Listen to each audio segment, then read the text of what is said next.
అప్పిచ్చేవాడు వైద్యుడు అని ఎందుకన్నారో నాకు తెలియదు, కానీ అప్పిచ్చేవాడు వైద్యుడు అవడో వాళ్ళ చుట్టూ తిరిగి అలసిపోయి పేషెంట్ అవుతాడు. ఇది సొంత అనుభవంతో చెప్తున్నా. ఏంటంటే అప్పు కావాలన్నాడు ఒకటో రెండో రీజన్లో 2 సార్లు మహా అయితే 3 సార్లు చెప్తాడు, తర్వాత ఇవ్వకపోతే చెప్పడం. అప్పుడు వాళ్ళ రిలేషన్ బాగుంటుంది. ఎప్పుడైతే మనం కరిగిపోయి అప్పు ఇచ్చామో ఒక 50 సార్లు 100 సార్లు ఆడు చుట్టూ తిరగాల్సి భారతదేశంలోనే అనుకుంటా బహుశా అరే నా డబ్బులు నాకు ఇవ్వరా అని చెప్పి 1,00,000 రీజన్లు చెప్పాల్సి వస్తుంది. అప్పు కావాలన్నాడు ఒకటో రెండో రీజన్లు చెప్తాడు, కానీ నా డబ్బులు నాకు ఇవ్వరా అన్నవాడు 1,00,000 రీజన్లు చెప్తాడు. కేవలం భారతదేశంలో జరుగుద్దేమో ఇది.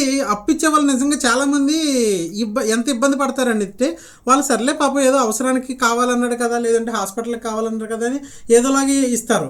కానీ ఈ వేళ మాత్రం ఆ తిరిగి డబ్బులు ఇవ్వడానికి మనసు ఒప్పక చుట్టూ తిప్పించుకుంటూ ఉంటారు అన్నమాట. ఇంకొకరు ఉంటారు మధ్యలో ఉంటారు చూడండి, అసలు అది అయితే ఇంకా ఆసం అన్నమాట. ఎవడన్నా ఒకరికొకరికి అప్పు ఇచ్చినప్పుడు అరే నా బూచీ కథగా నేను ఉంటాను అన్నాను అనుకోండి, ఇంకా ఆడ అయిపోయినట్టే. ఇటు నుంచి ఈడు ప్రెజర్ ఉంటుంది నెల అరే ఇంకెప్పుడు ఇస్తాడని. వీళ్ళేమో ఫోన్లు ఎత్తరు. ఇంక నువ్వు లైఫ్ లాంగ్ అలాగే నాకు తెలుసుండి ఇంకా ఆ సిచ్యువేషన్ మాత్రం చాలా హారబుల్ సిచ్యువేషన్ అన్నమాట. మధ్యలో ఉన్నావా ఎవరికన్నా డబ్బులకి మధ్యలో పూచీకత్తుగా ఇంక నీ పని అయిపోయినట్టే.